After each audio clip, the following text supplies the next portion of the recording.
was the summer of 2014, and for my son's bar mitzvah present, just like many Jewish parents, we wanted him to bond with the Holy Land. Oh, it worked perhaps too well. My husband had stayed back at the hotel, and our friends, my son and I, had just stopped in a pharmacy. Run to the bomb shelter, sweetie, please hurry.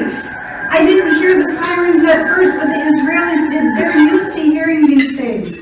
We ran to the back of the storeroom. It was a 12-foot by 24-foot windowless bomb shelter. My heart's pounding. Boom! Boom! I hear and feel the percussion of the exploding bombs. I'm trying not to get sick. I look at my 13-year-old son and I think I'll never forgive myself if something happens to him. That's an excerpt from a speech I gave to the Orange County Jewish Bar Association. It was the first, but not the last time we had to run to a bomb shelter. Our adventure and my transformation is also the subject of my book, Blasted from Complacency, A Journey from Terror to Transformation in Israel. There is no chapter in a parenting book on what to do when a war starts and you're on a family vacation. Think touring extraordinary and sacred sites mixed with cowering in bomb shelters. I'm still trying to get over the Jewish guilt of taking my son to war for his bar mitzvah present. The impact of being human targets helped me understand the plight of Israelis living like this, and it also made me want to work on peace. How Israel is often described on the news is not what I'd seen with my own eyes. And I felt Palestinian parents also preferred their children playing safely in their backyards. The missiles exploded just near enough to blow apart my world as I knew it, forever changing me. And you'd never recognize my life today with what it was like then. I believe I found my life's purpose.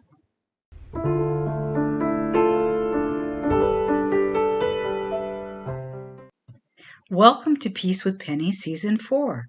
We're so glad that you've decided to join us. My life has changed in so many ways since our family's 2014 trip to Israel.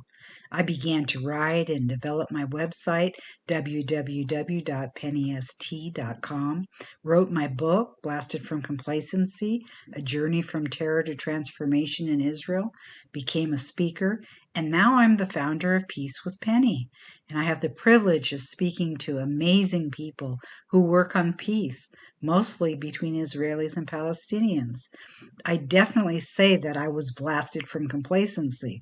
I want the world to know that Israelis and Palestinians do want peace, even though that's not what they are shown on the news channels. It was Jean Houston's idea that I develop Peace with Penny. Jean is a world-renowned dignitary who has counseled nations' presidents, public figures, celebrities, and the United Nations. Her suggestion to create Peace with Penny has been a great gift.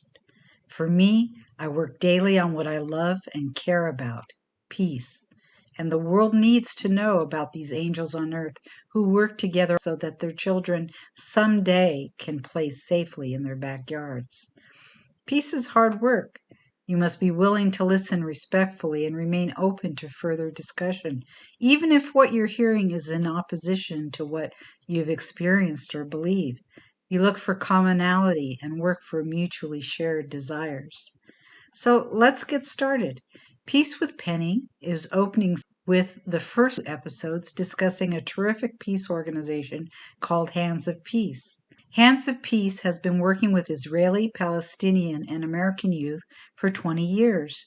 Peace with Penny will be interviewing first-year participants, alumni, delegation chaperones, host families, board members, and staff for the broadcast. Hands of Peace is an interfaith organization where Jews, Muslims, and Christians participate together. During the camp, the teens attend services at a church, synagogue, and a mosque, and will also speak to the pastor of the church they attended. Hands of Peace hosts youth that are Jewish Israelis and Palestinian citizens of Israel, Palestinians from the West Bank, and Americans. We'll also learn about the extensive reimagining process that Hands of Peace went through to make plans for their future development, To begin, let's hear from Gretchen Grad, founder of Hands of Peace, about how and why she started the peace organization 20 years ago. Since the founding of Hands of Peace on the shores of Lake Michigan, stretching from the coast of the Mediterranean Sea to the banks of the Jordan River to the sandy California beaches, Gretchen Grad has been planting peace for 20 years. How did Hands of Peace begin? It was not something that was planned. It was fairly spontaneous. It came out of the wake of September 11, 2001. It really was a middle-of-the-night epiphany idea. It just showed up fully formed to bring Israeli, Palestinian, and American teenagers together for dialogue, for connection. I sat with the idea for 48 hours, waiting for it to go away, and I said the idea out loud, and it received a lot of criticism, but there were just enough people who showed up and said, oh yeah, we've got to do that. Once the wheels started turning, they started turning faster and faster. I was recruiting host families. I was trying to raise money. Who's going to get the t-shirts? What do they eat? Who's going to donate lunches? Can we get someone to donate a school bus? It was mostly the nitty-gritty logistics at that point. There's a gravitational pull to Hands of Peace, and I see it in people who are drawn to the mission and who give so selflessly to keep it going. You know, once you're in, you're in.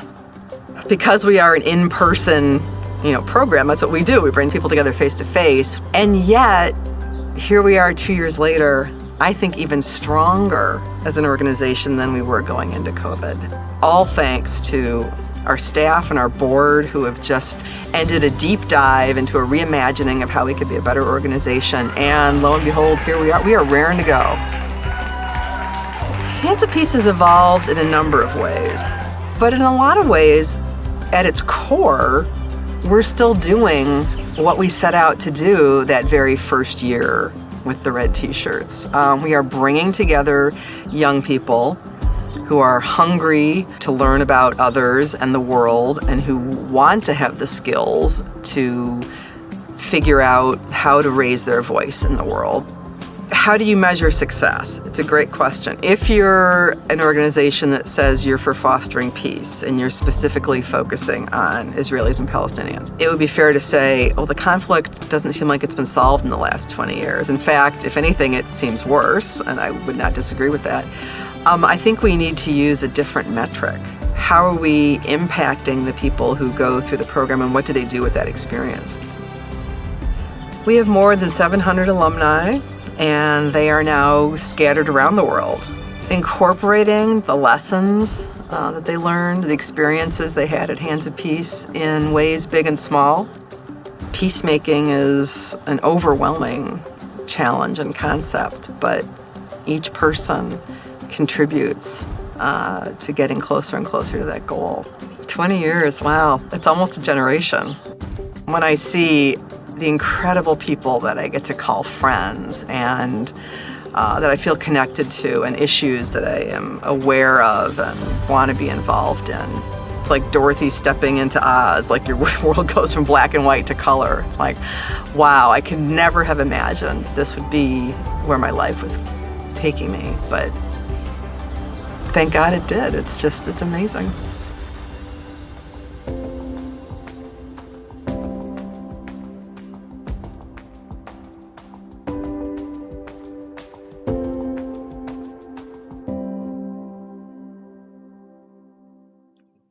Come learn about their dialogue sessions, rope course adventures, cultural night, and creative projects in San Diego.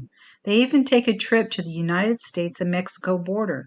What similarities and differences can be drawn between that experience and the borders between Israel and the West Bank?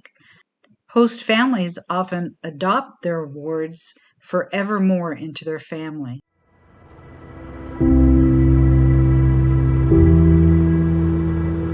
When the bus came into the church, I was freaking shaking.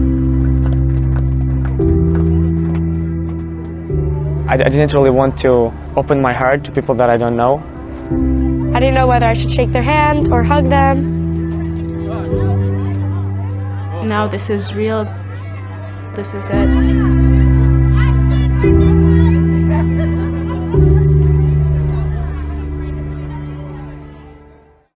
Before I came here, I didn't have ever had a conversation or interaction with any Palestinians or Americans neither. Everyone just like puts it in your mind that these are your enemies. But then as soon as I met them, I thought like it's not their fault as it's not ours. We are 17-year-olds. We don't have the skills or the expertise to solve a 70-year-old conflict, but we can practice skills to at least develop relationships with one another and start the first step.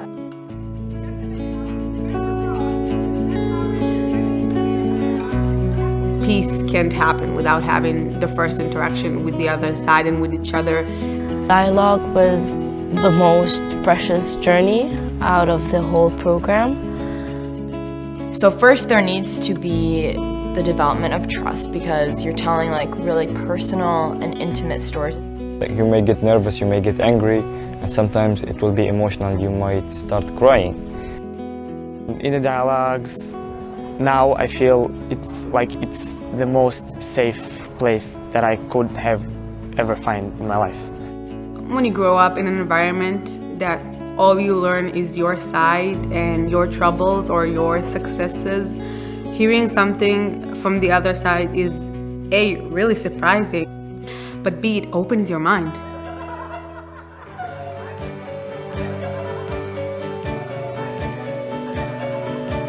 I found out that we're kind of on the same page, the Palestinians and the Israelis. And I mean, of course we fought about stuff and we argued about stuff, but then at the end we find like common ground together. In our climate in America today, there's not a whole lot of talking going on. There's a lot of shouting and tribalism. And I think Hands of Peace really teaches that dialogue is essential to fully get a circular view of any issue, not just the Israeli-Palestinian conflict. Hands of Peace has taught me the power of listening and not always trying to interject your own opinions. The Hands of Peace made me more open-minded and more loving to all the people from all the nations. I now see human as a human, not as a Palestinian or Jewish or American. If all teenagers unite and we like spread what we know to the others and to the world, I think it might like affect the government in a way that even young people want to make a change. Step by step, I just built me. By ourselves, we learn that we're leaders, and it's something that we won't learn in any high school or any school. And that's absolutely amazing, and Hands of Peace gave it to me.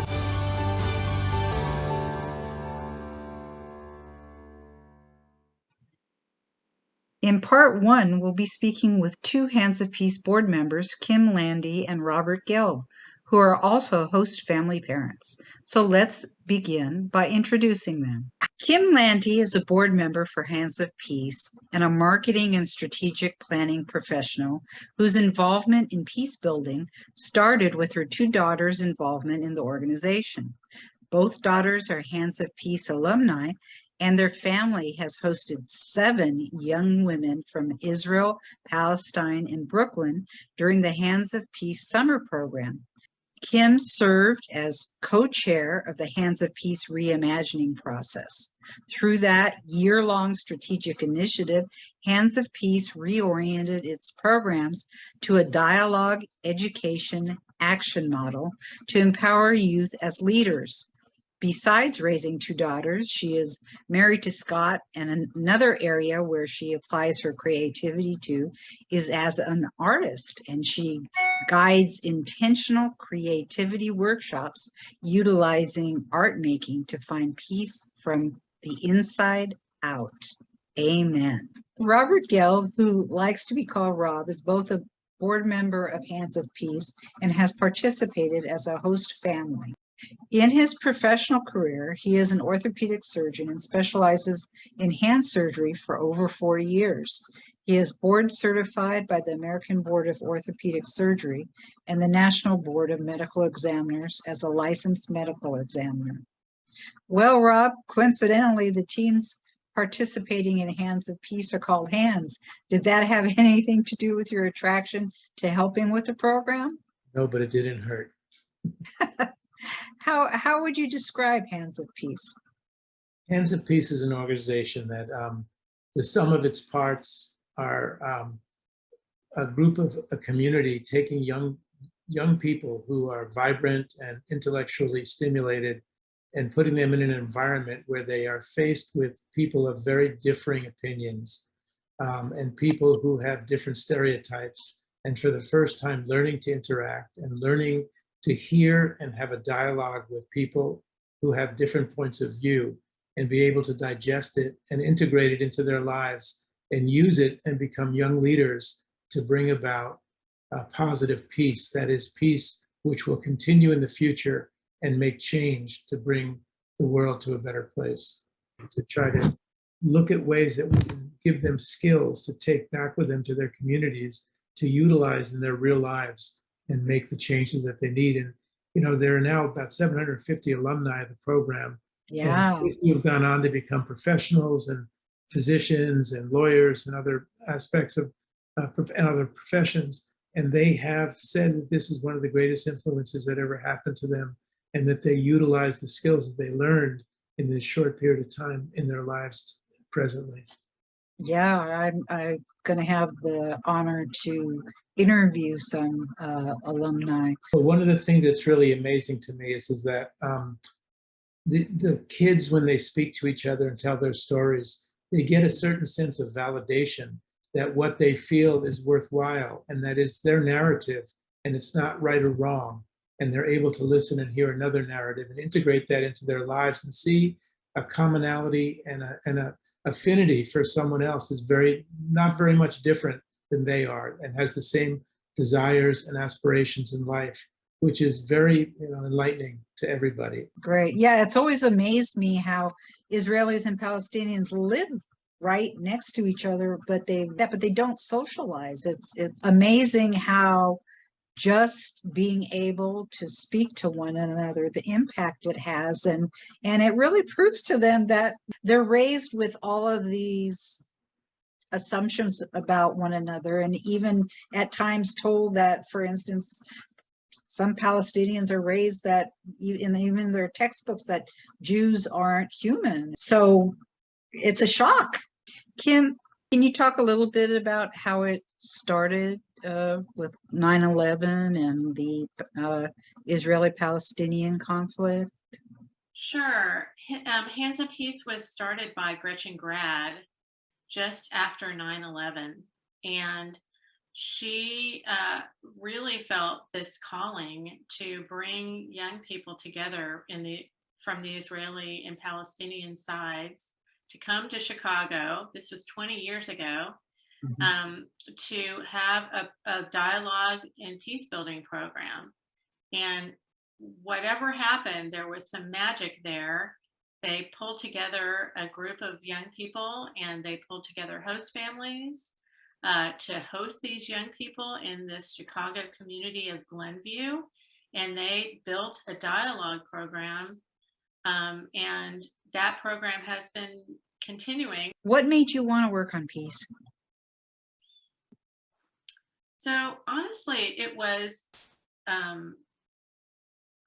right place at the right time, I would say. I've always had a real interest in this, but it was my children and seeing the experience of Sophie and Rebecca that really drove me to become more and more involved, because my heart was so open during that summer program, that first summer program. I just felt like I had butterflies all the time. Like there was something that I was working in, something that was so much bigger than myself. And it was for the good of humanity. And I realized that this was something that I needed to put more time into. And gradually I've become more and more and more involved with peace building. Boy, do I know that feeling. I thought it would be fun to discuss some specific programs which will include fun activities like cultural night and host family days, as well as the extremely educational trip to the Mexican border. We'll also talk about the very important host family interactions that are key to running the program and personal development for the participants as well as the families. Kim Landy will also discuss the reimagining program that she led to lead Hands of Peace into their future development. What types of activities do the teens participate in during the 3 weeks that they're here? The program of Hands of Peace is really focused on dialogue, and we have professional facilitators, Israeli and Palestinian facilitators, who come and lead dialogue for 2.5 to 3 hours per day during the program. And that dialogue is really the foundation of the program. And then in the afternoons, they connect as teenagers. They do arts programs. They learn how to do storytelling. They play games. They connect. They start to realize that the other is really not the other, that they can, that person who has been my enemy, that I learned growing up was my enemy, that person likes soccer, I like soccer, we have a connection, we're really, truly human. And those walls start to come down, and the organization, the people around the organization start to realize that they have a place in raising their voice as peace builders, because they are able to experience all of these different activities together over a period of 19 days. And so by the time that bus rolls away, they're clinging to each other and crying because they've had such an amazing experience together. How did you see your own children grow due to their participation in the Hands of Peace? Well, as you know, each child is different. And we had 4 consecutive years of Hands of Peace, 2 with my daughter Sophie and 2 with my daughter Rebecca.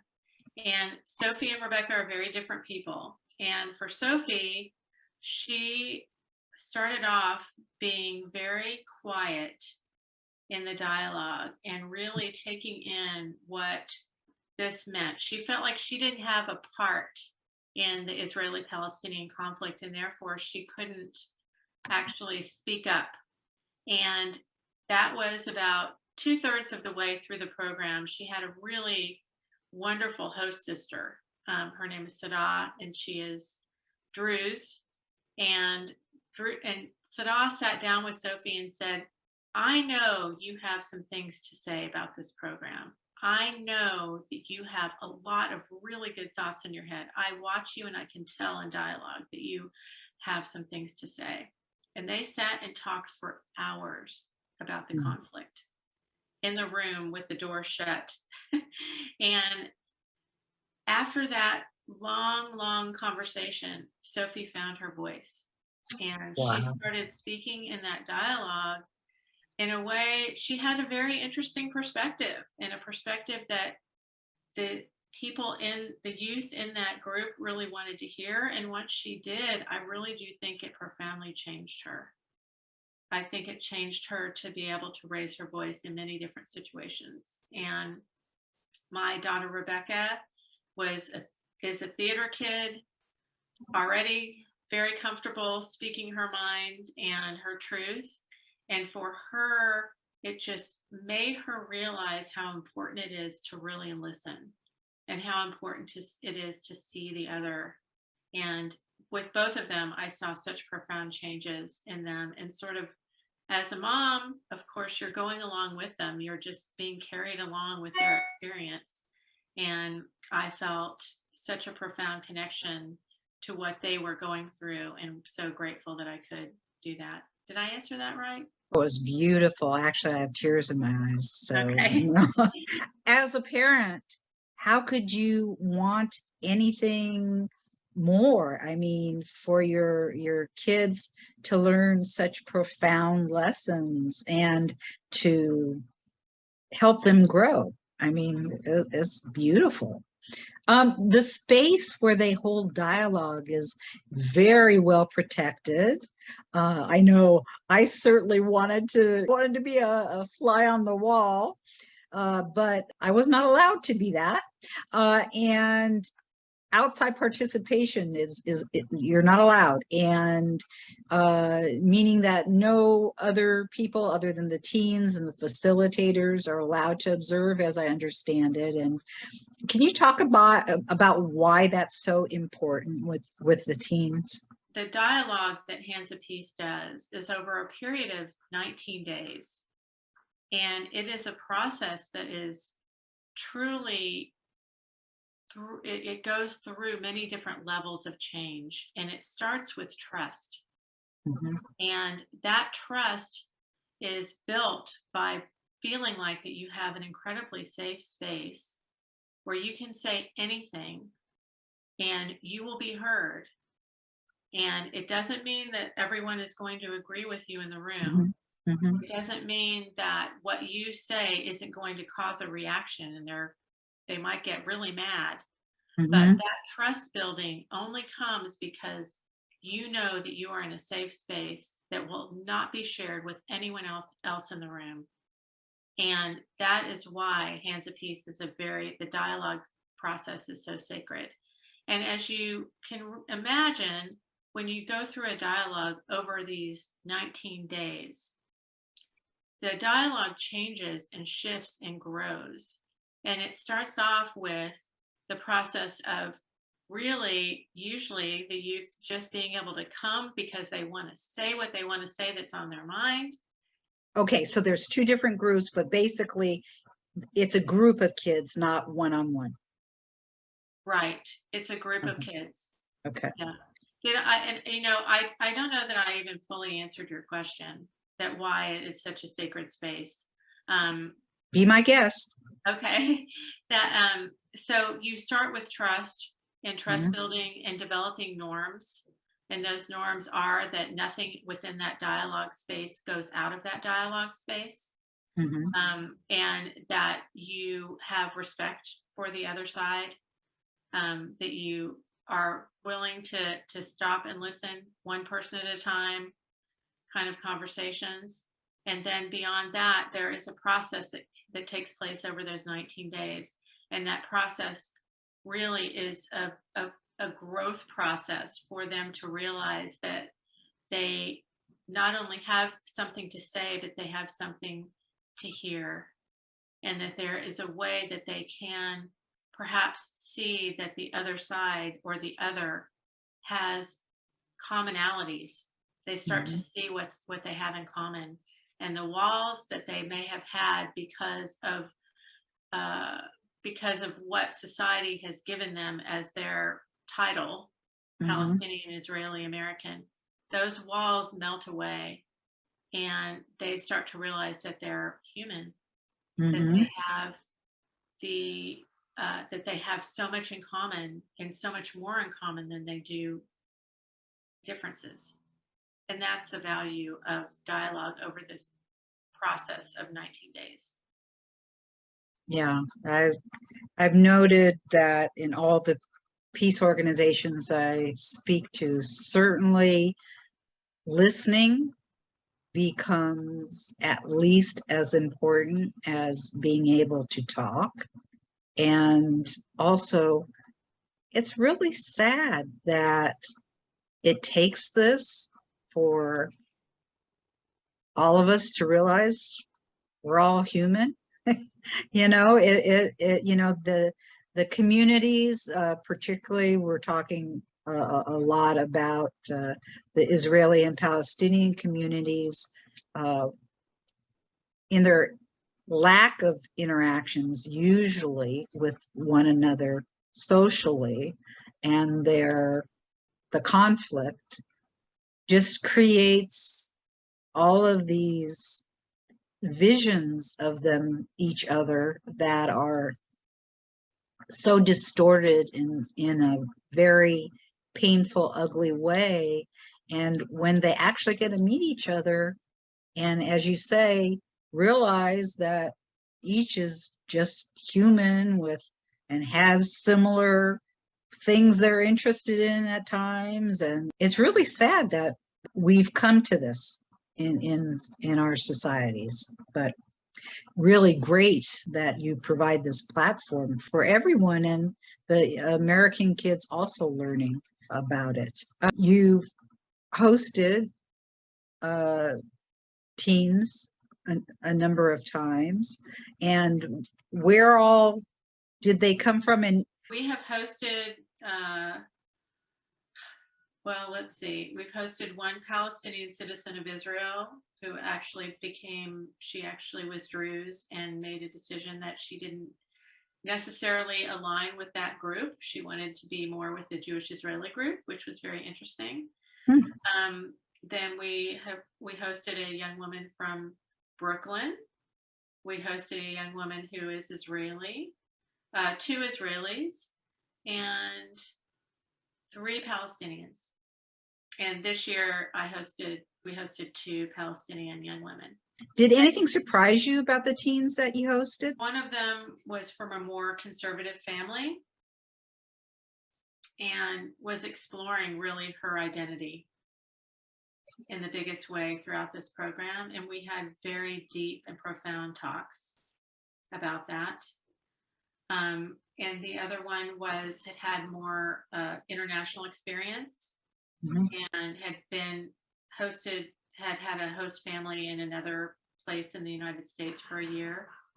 And so between the 2 of them, they really had sort of a difference of different experiences, but they both ended up being incredibly close with each other. And we became incredibly close, really talking about, and I'll just share with you, the power of women leaders. Yay. That was really, I would say, if there was a theme this summer, it was about women leaders. And they are 2 of the most amazing young women I've ever met, and both so courageous in their own way. And I think their eyes were opened, and we are still in touch, and hopefully they'll just be part of our family forever. How cool. Having been one of the few female managers in my corporate career way back when. I was 41 before I got married, and so I had a lot of years to be in the corporate world, and then chose to stay home to have my child, and raise my child. But I love to hear it. It's unfortunate that women still are not earning what they should, et cetera, but more and more women leaders. The female perspective always just adds a different perspective, and in leadership and with organizations, you see it all the time, and it's so necessary. And so I love hearing about the next generation who will grow to improve the world. What were the teens like that you hosted? Kids were adorable, absolutely adorable, with wonderful energy, great ideas. They did speak a little bit about what went on during the day. The dialogues are somewhat very difficult. People have opposing views, and they bring that home. One of the kids with us was a swimmer. We have a pool, and he'd wake up at 15 and he'd do laps. And our other young man was a singer, and he would sing for the group many times. I did a song with him one time when the kids were here. I played guitar, and he sang Hallelujah, which everyone just loved. And it was just delightful getting to know them, getting to know their families, and I'm hoping that we can visit them when we go to Israel. Very cool. Yeah, I understand that does happen. Did you, I also understood that sometimes you end up interacting, or the host families end up interacting also with their parents. Did you have that? Yes, we did. We had some Zoom calls, we had emails back and forth. They were very appreciative of us taking care of their kids, of course, and the kids, and we bonded terrifically. It was a wonderful experience. Really, all around was just lovely. It's a wonderful feeling being a part of this group. There are people making lunches every day for the kids, people shuttling them around. There are so many details that have to be taken care of, and it's all done on a volunteer basis. And the program is very powerful, and you see these young kids responding, and they're very appreciative. And the day that they left after that farewell dinner, you see kids that were unknown to each other in the beginning, 3 weeks prior, hugging each other, crying in tears, going home, having had an experience which has changed them forever. And it's just wonderful to be a part of that. I was wondering, could you describe, I had the privilege of seeing them get off the bus and everything on the first day, and then seeing them on the last.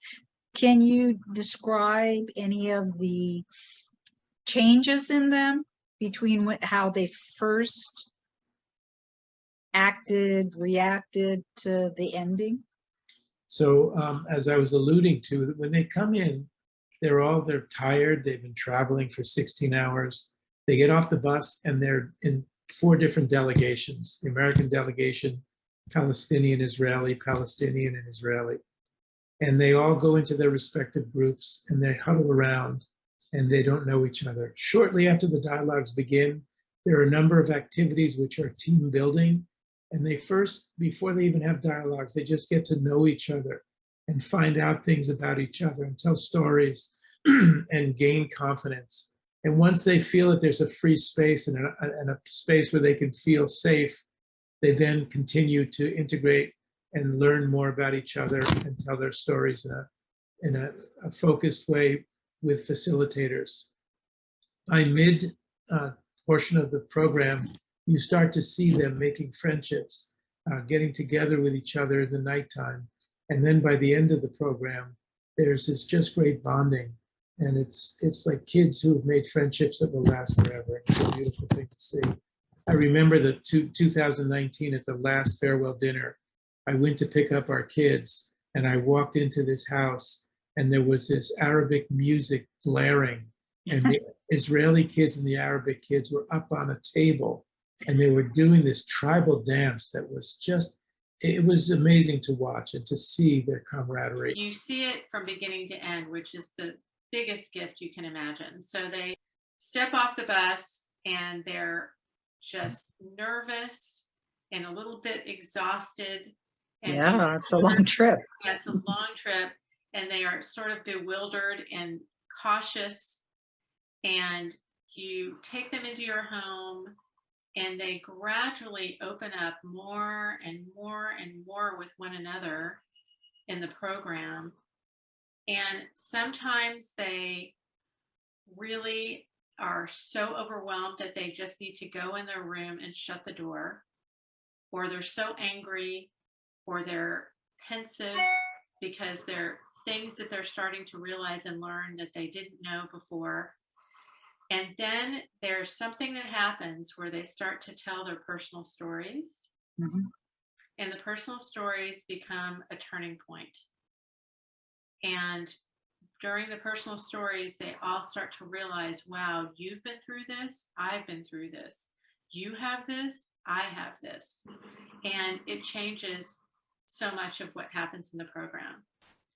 And Culture Night changes so much of what happens in the program because they are each sharing parts of themselves, and they're welcomed, and they're warmly welcomed, Yeah. and understood. So the more that they are able to share parts of themselves, the more that they connect deeply. And then by the end of the program, there are no delegations that are separated. They are clinging to each other and crying. Yeah. Crying, saying goodbye to their host families, crying, saying goodbye to each other. And that's the beauty of what happens in Hands of Peace.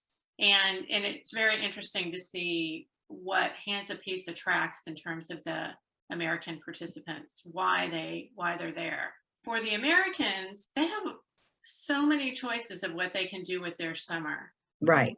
And they are choosing, along with the Israelis and the Palestinians and the Palestinian citizens of Israel, to go into a program that is very intense, to sit in dialogue and talk about the Israeli-Palestinian conflict and talk about what it is to be a peace builder and talk about their challenges in life and the social injustices that are happening in the United States.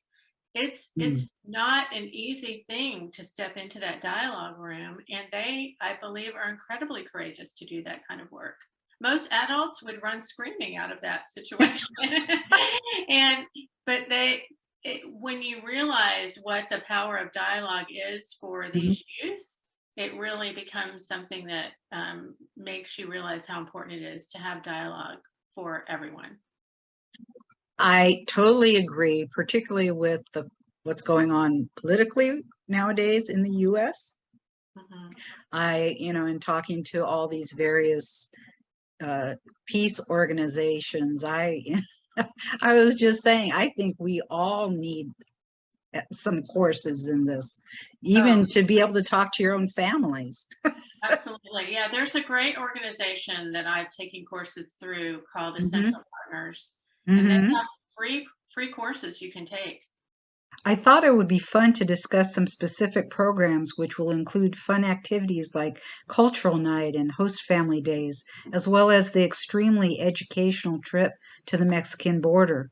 We'll also talk about the very important host family interactions that are key to running the program and personal development for the participants as well as the families. What's cultural night? So Culture Night is a program that, or a part of the program that's really a critical part. It's a night where the Israelis and the Palestinians and the Americans all have, they cook. So they cook for the community. They cook foods from their culture, and they do skits about their culture. And they talk about who they are and where they are. And it's very fun, but sometimes can be sort of an intense night because there are sometimes raw truths that come out in these skits that will often be fodder for dialogue the next day. And it can be a breakthrough sort of a day for these dialogue program, for the dialogue in general, because the groups sometimes will have the real courage, I'm going to use that word again, to be very honest about what their culture is going through. And it can be confronting for both the people in the audience, which are often just host families and some community members.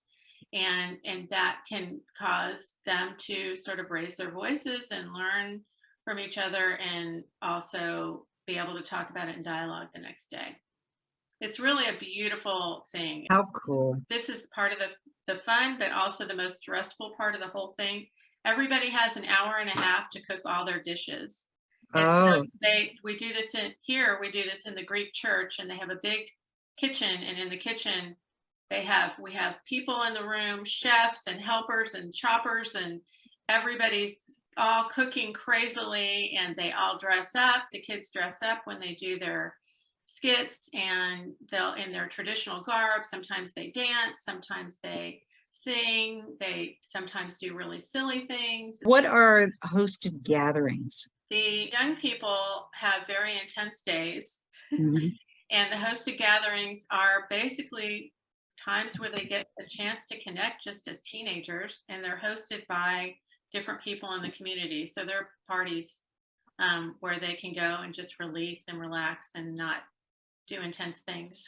So that's like what Rob and Norma had at their house? Yes. Well, there are a number of those that occur. People volunteer their homes. We catered it with Mexican food and had music, and Don sang. But what we did was the kids are tired at the end of the day, and they've had an emotional day usually. After dialogues, it can be quite a tough thing. And here they are where they may have had emotional, changes that occurred. Some kids cry, some kids scream. And then at night, they come to your home, and they're all like, it all goes away, and they again bond and come together. And that seems to be the force, part of the glue that makes the program work so well, just having time to relax and be together. And the host family days, that's when they spend time with the host and they take them places. Yeah, it's just a sacred day where you just get to relax together and just get to know each other and tour around, and it's beautiful. On the first day, we went down to the seaport village. We went to, I took them down to see the sea lion. We did that. And then we also took them to the glider port so they could see guys gliding around, which was a lot of fun. And just spending time together and just talking. We went out to eat a bunch of times. We went to different restaurants that they wanted to try. So we went to Japanese, we went to Italian, and we, as I mentioned, we took them to the theater at nighttime, which they just had a very rich and enriching experience. And for us, just being with them was wonderful, watching it through their eyes, the experience and what they were getting. Yeah, sounds like I wanted to be along too. Sounds fun. Hands of Peace community is really centered around these hosts.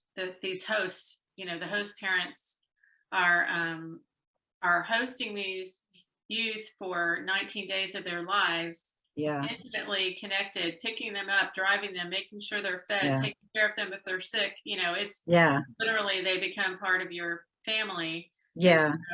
And so much of this was also the commitment of the host families, but really the experience of the host families who get to go in and be part of this and get to really see and get to know these youth, and in their own way they're learning dialogue, in their own way they're learning about conflict resolution, and they're learning about different cultures, and they're learning how to be aware of one another's feelings and put yourself in their shoes.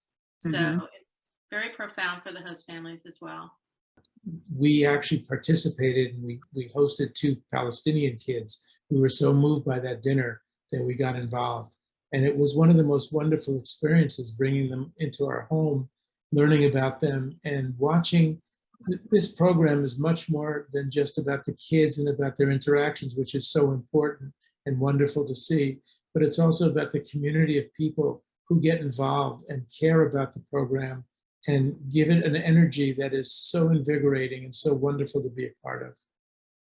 Yeah, it really feels like families. When I had the pleasure actually of meeting you and Norma, Rob's wife, at the farewell celebration, when I interviewed Scott Rasmussen in February, I learned, a lot about the organization, and I had heard so often about the family atmosphere, and it really touched my heart when one of the teens that was staying with you came over to Norma and needed to ask her about something, but he kissed her on her cheek, and it just felt like, his mom away from home, and it was so sweet, and really kind of says it all, as far as how close everybody gets, and the family atmosphere.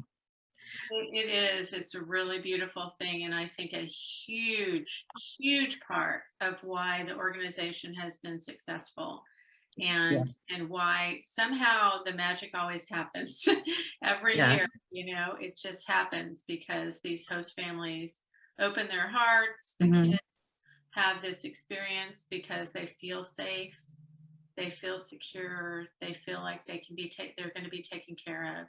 Yeah. What's an expression workshop? So this year, the team, the program team, which is the site directors and the regional managers, came up with a really great program idea, and that is that they were going to incorporate art and more art intensives within the program. Oh. So in the afternoon, they could take a music workshop, they could take a photography workshop, or a theater workshop. And then in those workshops were 5 different workshops that they did over the course of the program, and then they performed or exhibited at the farewell celebration.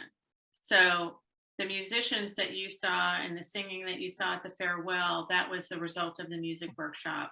The photography exhibition that you saw, that was the result of the photography exhibit, and the theater that you saw. And the Excel program, is that basically second year leadership program? Is that what that is? Exactly. It stands for Extraordinary Leader. And it is a second year leadership program. You can't talk about peace without talking about religion and faith.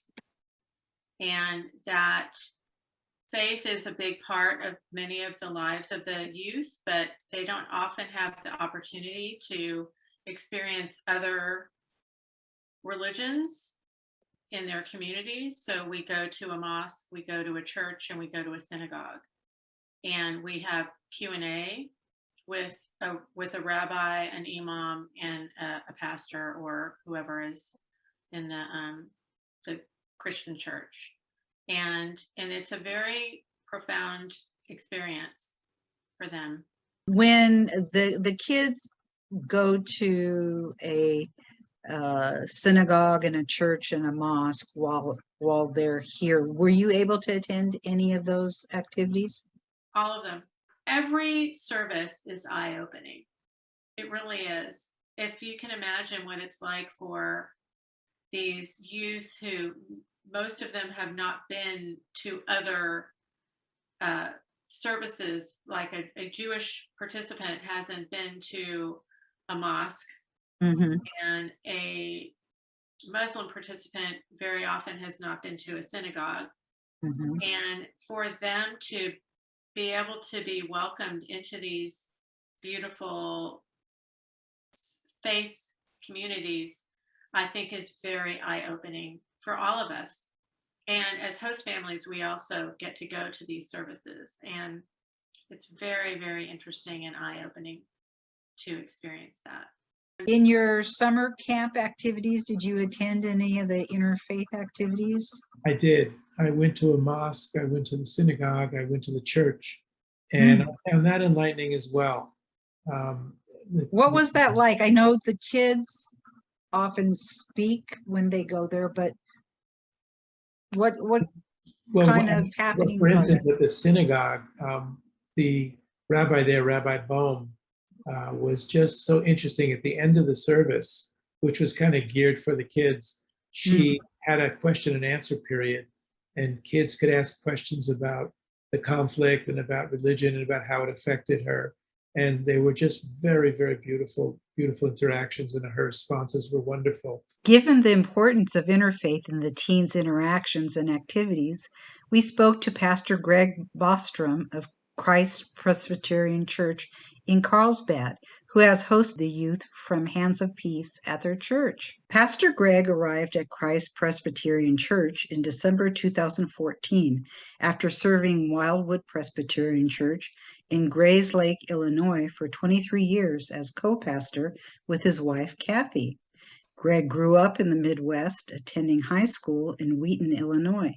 He is a graduate of the University of Illinois in economics, Princeton Seminary in New Jersey, and McCormick Seminary in Chicago, where he received his Doctor of Ministry degree in 1998. Pastor Greg, how did Christ Presbyterian Church get involved with Hands of Peace? Actually, I heard about Hands of Peace in Chicago because the church that I served there with my wife, who was my co-pastor then, one of our members became the site director in the summer of 2014 for Hands of Peace, this unique and incredibly interesting organization that I hadn't heard of.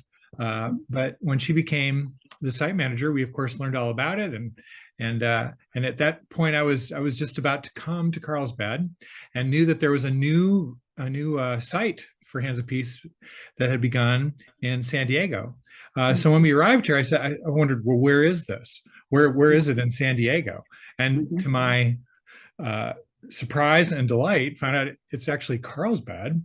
And not only that, but people in the church that I had just arrived to serve were already hosting young people from Israel, Palestine to be part of Hands of Peace, and had done so the summer before I arrived. So it was this rather remarkable coincidence of circumstances that I already knew what Hands of Peace was and was already very interested in it, and then walked right into a place that was already part of it. So I take no credit for the church being interested in Hands of Peace. People here were already very much supportive of the whole idea and jumping in the initial stages, the very beginnings of Hands of Peace here. So the church then must have been helping them since 2013. Is that correct? Right. Yeah, right. There were people on it that started right at the very beginning. So wonderful. So what types of activities does your church do with Hands of Peace? Well, in addition to encouraging individuals to serve as volunteers and host families and such, and a number of folks in our congregation have done that and had wonderful experiences and have great stories to tell about that. Fairly early, we were asked if we would just host the Sunday morning service of the Christian faith, because you know, the young people get an exposure to all the three monotheistic faiths, the three Abrahamic faiths, and would we host it? And of course, yes, we would be honored to host. And so we had that first Sunday morning where young people from Israel, Palestine, and the United States came, and they shared their experiences, and it was a wonderful experience for our church family. And so every time they ask, we say yes, of course, we'll be honored to host. How would you describe the speeches that you've heard at your church? Well, they're personal stories to bring some of the experiences that these young people have had, and the things they've seen and the things they've been told, and then to have them in this environment where they're hearing all kinds of different approaches, different perspectives, and how do you hold on to what you've been given and yet honor what others are now presenting to you, and to hear them wrestling with that, and many times, in many occasions, wrestling with that experience of trying to put these very powerful experiences, their own and then someone else's, that they realize is also valid, to put that together and to talk about it is very brave. I always learn something, and not just learning with the mind, but learning with the heart, and it's a great experience, Penny, of giving you hope. One of the very special projects that the teens undertake is a visit to the Mexican and United States border. It's a matchless visit, as they were taken to Borderfield State Park in Chicano Park. The Israeli, Palestinian, and American teens were met there also by 15 Mexican students from the Center for Technical and Higher Education, or CETYS, in Tijuana, and a University of San Diego professor, Alberto Pulido, vice chairperson of the Chicano Park Museum and Cultural Center. We do the border visit every year. It was started by Scott Silk, who is the former site director and also a teacher at Pacific Ridge School. And he was the founding site director in San Diego. And Scott had the idea that borders are such a huge issue in the Israeli-Palestinian conflict, and they are also a huge issue here in the United States, and that we have a border 40 minutes away from here. Right. And so the border visit going down to Friendship Park is incredibly profound for these Israelis and Palestinians, and particularly the Palestinians, who the borders are such in their face all the time. And for them to be able to see the border at Friendship Park, and then to also speak to other Mexican students about what it's like for their border and their border situation, it is a very profound experience. And it's profound for the Americans too. Many of the Americans have never been down there before. So you go down to that border and you see the chain link fence that just is between the families on one side and the other. It really opens your eyes. So there's actually families on either side of the border that have to go back and forth. Have you ever been to Friendship Park? I don't know that I have. You would remember if you went to Friendship Park before. Yeah, okay, so I guess I haven't. Is a park that's in Borderfield State Park. And it is a really beautiful place right on the ocean, and the border, you can see the wall is right there. And this, for many, many years, has been the only place that families that are on both sides of the borders can actually meet. So there is a chain, like a very small section of chain link fence where they can, touch fingers through the chain link fence. Families that are on the other side of the border and cannot cross, and that is where we conduct this event. And there are, it's very interesting because you're right on the ocean. There's a wall that goes right out into the ocean, and then there's this park that's sort of a gathering spot, with some coverings and picnic areas and that kind of thing. And then on the other side is what used to be a bull ring. That's where the program takes place with the dialogue with the Mexican students. Oh. So we have a dialogue where we talk about borders in a circle, with different groups, different dialogue groups, and we talk about borders with the Mexican students. And this year we went to Borderfield State Park, did our dialogue there, and then went to Chicano Park and had a session with a professor. From USD and from UCSD to talk about Chicano Park and to talk about their borders. What the essence of that cultural border is in at Chicano Park. I'm sorry, I don't understand the differences. Chicano Park is what? An area that is beautiful. It's an area where it's underneath an underpass in close to Coronado that is murals from all these different Mexican artists or Mexican American artists who live in the Chicano Park area of Logan Heights. And it would be called art activism. These murals cover the walls underneath this underpass. They're all over the place. Many of them have very profound themes about history, about the stories that have happened in Logan Heights and in that area. And there truly are borders in Logan Heights that have really changed the community. And that was when the highway went through their community, it changed everything in their community. And I had not learned all of this until I went this time and heard from that professor.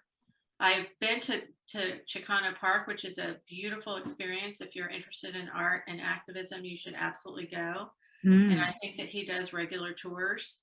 But it was a really eye-opening for the young people to see that as well.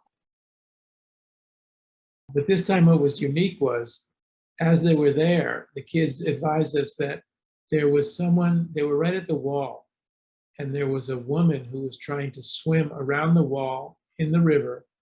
And as she came on land, she was met by the immigration people and arrested. Oy. So they were sitting there watching that. It was almost like they couldn't believe it.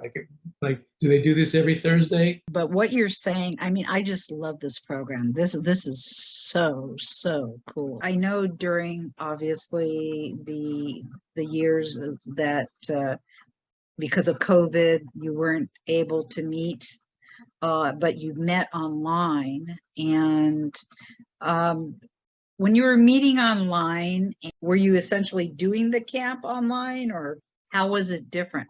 In 2021, we had our first ever summer program launchpad.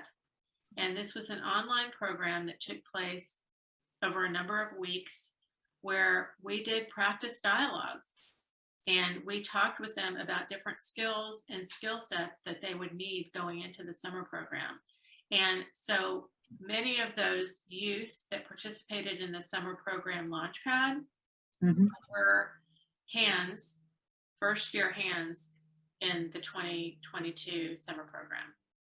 And the hope is that we will have some form of that launch pad every year, so Mhm. that we can be preparing the next generation of participants to know how to be when they join together in person. I'd like to know, what are these parents like who are willing to send their kids to the US essentially so they'll have a better life ultimately? Do you ever get to speak to any of these parents? Well, as a host parent, you always have some kind of connection. And what are they like? Because it seems the kids are courageous, the parents have to be courageous. I mean, The to parents be are incredibly courageous. They really are. And I do think that there are many different ways that this happens, where the young person becomes involved with Hands of Peace and decides that they want to come and be part of this program. One is that it is driven by this young person who says, I want to do this. I want to go to the US. And there's a lot of work that has to be done on the side of the Hands of Peace program to make sure that they realize that the parents realize that these young people are going to be safe, that we have Yeah. so many different safety measures in place, that we have chaperones for the youth that are there from the beginning to end of the program. And those chaperones are there for them in every way, that the host families go through background checks and are vetted. And the host family vetting is pretty intense. You go and you do a site visit at their house and make sure that they have a good place where they'll have some space and can process on their own rather than being in a big group setting. So yes, it's a leap of faith for the parents to allow these young people to come across the world, across the pond, and come and stay with a host family. And so, yeah, I think it's a very courageous thing. Yeah. I mean, but we're not talking like our kids in the US and they're going somewhere, I don't know, say France. And okay, these are war zones. These are, between the Israelis and the Palestinians, too often, like the last few days, there's missiles and there's, dangers. And now they're sending their kids here to interact with one another. That to me is like mind blowing, as a parent. And I don't know that I would have the courage. And so I'm just fascinated by who these folks are, and you always hear of the parents, I don't know, like during the Holocaust and sending their kids away to protect them. It's so moving to me, and that how parents want their kids to have a better life. And it's just beautiful. It's just beautiful. Hands of Peace does a lot of work to help parents to feel safe around this process. And we have a Middle East staff that's really amazing. They are the ones who are out there talking about the program, and they instill a basis of trust and let them know that there are security measures in place and safety measures in place. But I have to say, if we keep doing things the same way over and over again, we're not going to make a change. Absolutely. And the only way that we can make a change in our world, in the Israeli-Palestinian conflict, is to get out of our comfort zones and to really decide that we're going to do something. And Hands of Peace is doing something. Yeah. And these young people, all these young people who come, the 70 young people that we had come this summer, they are the most courageous youth. The world has changed. It has been a very difficult time through the pandemic and other things. And for them to decide that they were going to come in the middle of still COVID, and take the leap to come and stay in Chicago and in San Diego. I can't tell you how grateful I am. And I feel like it takes an entire courageous community to make this happen. What happened in May 2021? Did that impact your program? Yes, of course. Every time there's violence, it impacts our program. We just put out a statement. Hands of Peace just put out a statement. This was it yesterday or the day before about the violence that took place in Gaza. And essentially our statement is always that we stand behind our alumni, that we exist because we're here to help our alumni raise their voices, and that we are there to support them in any way possible to help them raise their voices and to be leaders of change.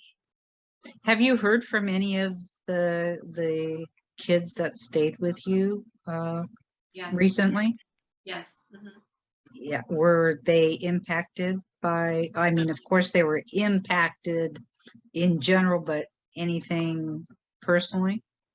Not personally, but I think that anytime there's violence in a situation like that, that it is so hard and so disheartening, and that any violence like that really does not serve. And so we stand up for nonviolence in every step of the way. And that's the conversation that I had with one of my young host daughters, actually. You also, as an organization, give some scholarships out to some participants who demonstrate a need and dedication to Hands of Peace values. We are a group that instills learning, instills the concept of peace, and moving towards dialogue as opposed to resistance and opposition. But we want to foster and help people who are in need to continue their education. Kim Landy will discuss the reimagining program that she led to lead Hands of Peace into their future development. It was a huge project that took a better part of a year.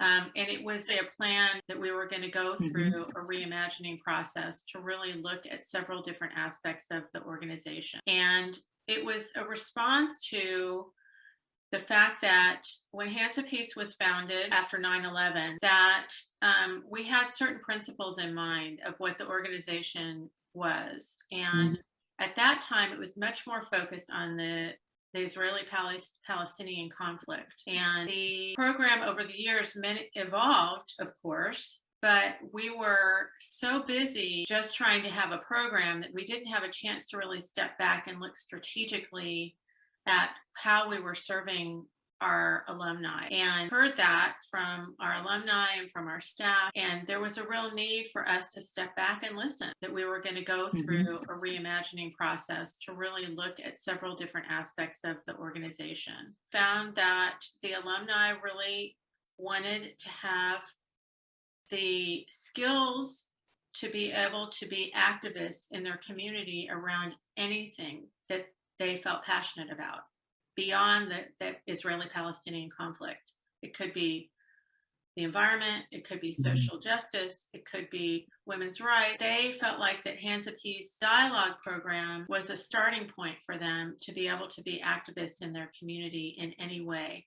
That was one of the big profound shifts for Hands of Peace. The other thing that we found is that the alumni wanted these skills that they wanted from after the program were around things that would give them the skills to be able to grow and rise as leaders in their communities, wherever they are. And we developed a model called Dialogue, Education, Action. So dialogue is first, and that is the summer program. So 2 years of the summer program are all focused on dialogue. After that second year of the summer program, from 2 to 5 years, we're really focusing on education, skill building around how to be a peace builder in your community. And the third part is action, and that is how to be an activist what they can do to really grow their knowledge in their communities to have real change. And so that's what the essence of the program is now, because of that program. Wonderful talking to you, and I'm looking forward. Thank you so much. Next week, we'll broadcast our interviews with Hands of Peace Part 2. It's a compilation of interviews with first-year hands from summer 2022. You've heard that Hands of Peace impacts those who attend. We're going to hear from them, and for now, may you all live in peace, shalom, and salam.